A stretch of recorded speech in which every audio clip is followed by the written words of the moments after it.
Good morning, 8th class students. So in this video we'll discuss the rest of the conjunctions here.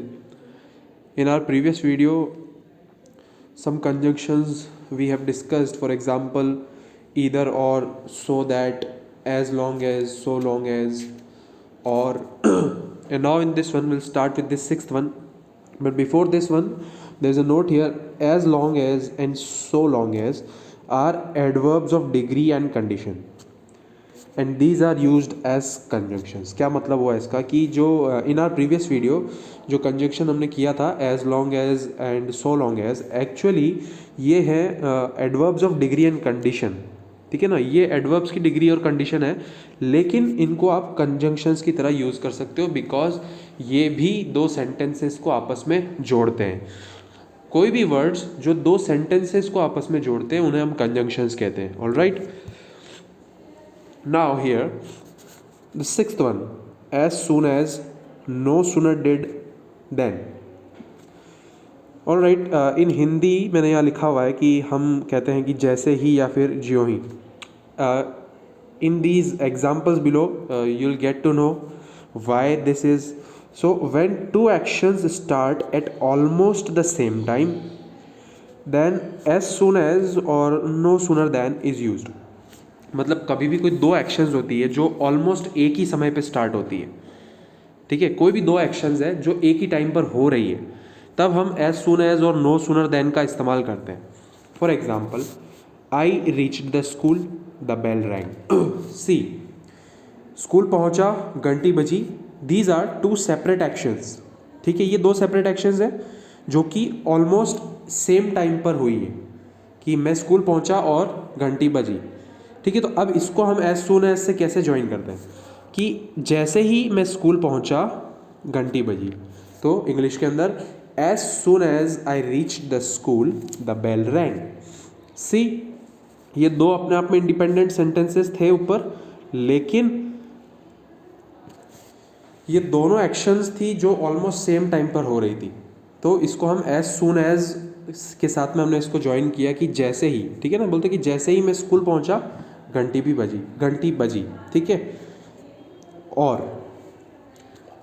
Now here, no sooner did I reach the school than the bell rang. इसका भी मतलब अगर देखा जाए तो वो almost same ही है, same from the above. No sooner did I reach the school the bell rang. इसका मतलब भी यही है कि जैसे ही मैं स्कूल पहुंचा घंटी बजी, लेकिन हमने नो सूनर डिड का इस्तेमाल किया है यहाँ पर. नो सूनर डिड को देखो ध्यान से, और यहाँ पर जो है वो देन है. See this one here I am talking about no sooner did dash dash dash dash and then. तो वो डैश डैश डैश यहाँ पर क्या हुआ, रिमेनिंग सेंटेंस हो गया. तो no sooner did I reach the school than the bell rang. अब इसके पीछे का लॉजिक क्या है वो मैं आपको बताता हूँ कि no sooner is used in the beginning of first clause. देखो अब आप ध्यान से समझना कि नो सूनर जो है, only no sooner I am talking about, no sooner जो होता है वो फर्स्ट क्लॉज के बिगिनिंग के अंदर यूज़ किया जाता है. It is used in the beginning of first clause. और फर्स्ट क्लॉज क्या है यहाँ पर, आई रीच द स्कूल, ये यहाँ पर फर्स्ट क्लॉज है. और द बेल रैंग ये है आपका सेकंड क्लॉज. देखो क्लॉजेज वो होते हैं जिसके अंदर वर्ब होती है.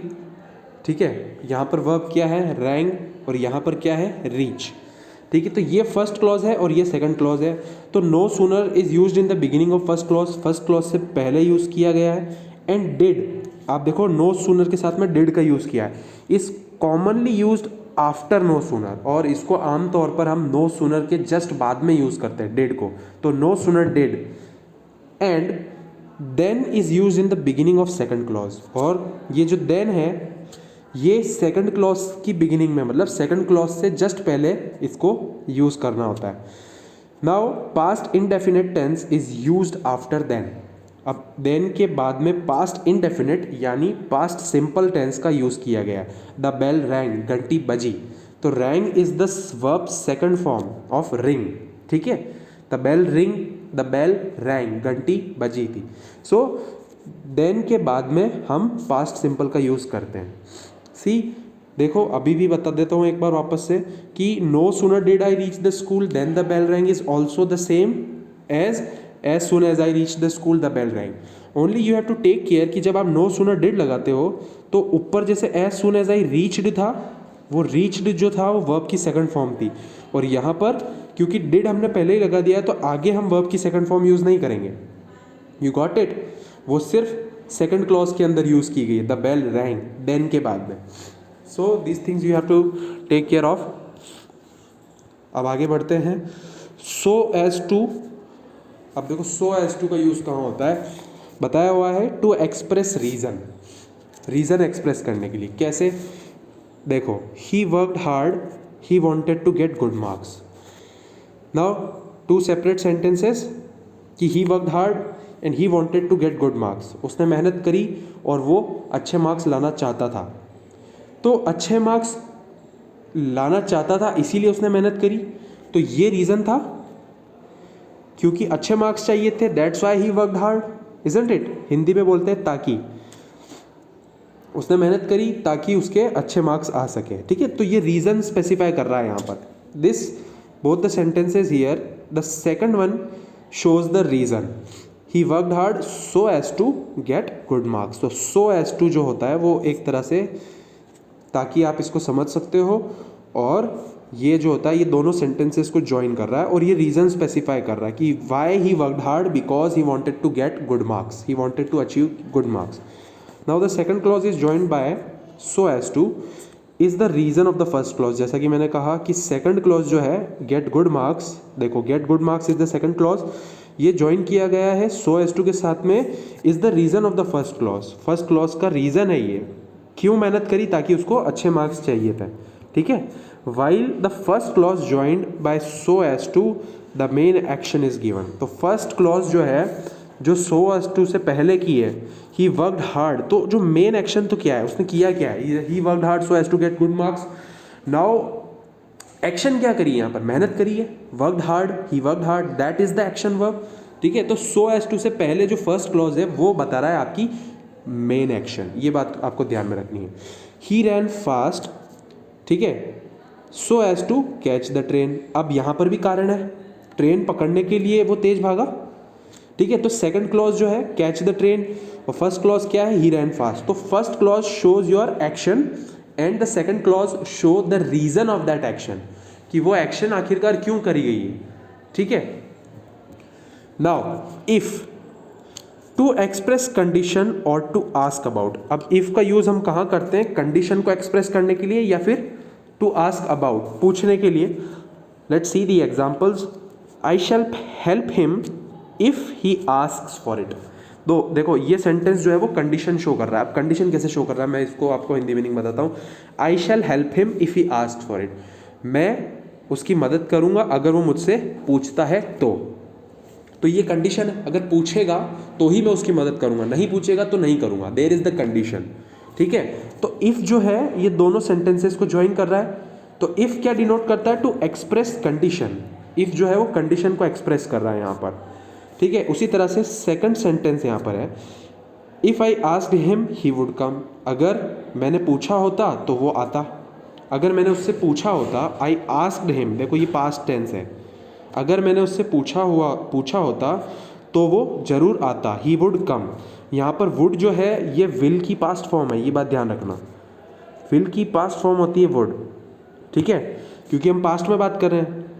मैंने उससे पूछा था, if I asked him he would come, I asked him if he would come. ठीक है, तो ये इंक्वायरी है।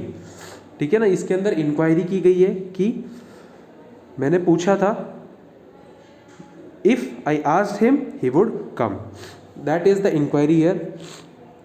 all right, now while, देखो while का यूज़ हम किन सेंसेस के अंदर करते हैं, in the following senses, at the same time और during the time. Same time में या फिर ड्यूरिंग द टाइम, मतलब उसी वक्त में अगर कोई चीज़ हो रही हो तो हम while का यूज़ करते हैं। कैसे? हाँ, one more thing you need to know कि while को कभी कभी हम when से भी रिप्लेस करते हैं। Now first example, while I was sleeping someone knocked at the door. ठीक है, second examples, the girl were singing while we were talking. अब अगर आप ध्यान से देखोगे तो एट द सेम टाइम का मतलब क्या हुआ, एक ही समय में दो चीज़ें हो रही है।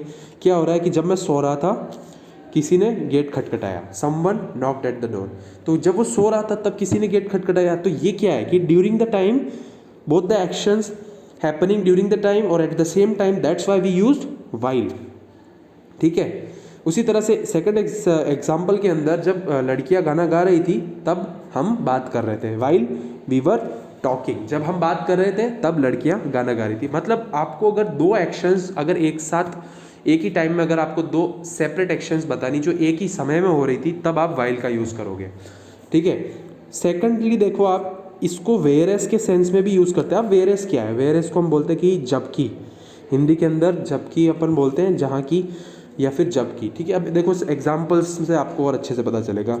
ही can not run fast while he appears quite strong. देखो तो he can not run fast, he appears quite strong, two different sentences but joined with while, कि वो तेज नहीं भाग सकता जबकि वो इतना मजबूत है। ठीक है। मजबूत दिखता है फिर भी वो तेज नहीं भाग सकता। अपन नहीं बोलते हैं कि वो तेज नहीं भाग सकता जबकि वो इतना मजबूत दिखता है, इतना मजबूत नज़र आता है। ठीक है ना। तो ये वो है, this is the while here. Secondly, he never donates while he is quite rich. He never donates, donates का मतलब क्या हुआ? वो कभी भी दान नहीं करता जबकि वो पैसे वाला है। ठीक है। अब वो पैसे वाला है तो भी वो दान नहीं करता। ठीक है। He never donates while he is quite rich. Understood. तो वाइल को हम दो तरह से यूज़ कर सकते हैं, एट द सेम टाइम अगर कोई दो एक्शंस हो रही है ड्यूरिंग द टाइम, या फिर वेयर एज के सेंस में। Okay students, now moving further, that. अब that is use to express reason और कॉज। दैट को हम यूज करते हैं रीजन या फिर कॉज को एक्सप्रेस करने के लिए। ठीक है। Now he is angry that he is not invited.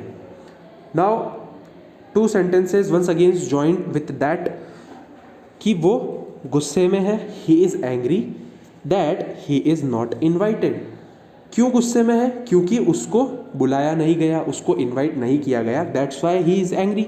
So this is the reason that he is not invited, that's why he is angry. तो ये कारण शो करता है दैट। ठीक है। पर्पस भी शो करता है। We work hard that we may live happily. हम मेहनत करते हैं ताकि हम जिंदगी में खुश रह सकें। अच्छा कमाएंगे तो अच्छा खुश रहेंगे। ठीक है। अगर मेहनत नहीं करेंगे, अच्छा नहीं कमाएंगे तो खुश नहीं रहेंगे। तो ये पर्पज़ है। ये सेकंड जो ये एग्जाम्पल्स है, example both the examples are showing the purpose that why we do something, we sow that we may reap. ये प्रोवर्ब आपने सुनी होगी, जैसा हमने बोया है वैसा ही हमको मिलता है। मतलब जितना इनपुट हमने डाला है उतना ही आउटपुट हमें मिलेगा, जितनी मेहनत हम करेंगे उतना ही फल हमको बाद में मिलेगा। तो ये शो कर रहा है पर्पस। ठीक है। We sow that we may reap.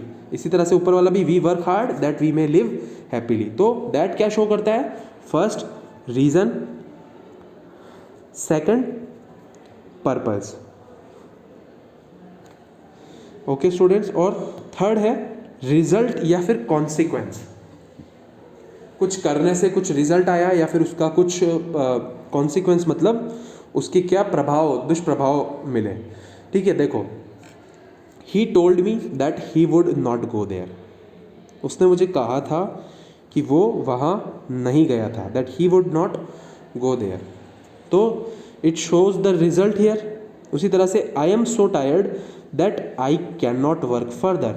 So why I can not work further? Can not work further का मतलब मैं आगे काम नहीं कर सकता। क्यों नहीं कर सकता? Because I am tired. ठीक है। थक चुका हूँ, इसका परिणाम है, इसका रिजल्ट है, इसका कॉन्सिक्वेंस है कि मैं थक चुका हूँ, इसलिए मैं आगे काम नहीं कर सकता हूँ। ठीक है। अगर थका हुआ नहीं होता तो I can work further. See students, तो conjunctions are like this only.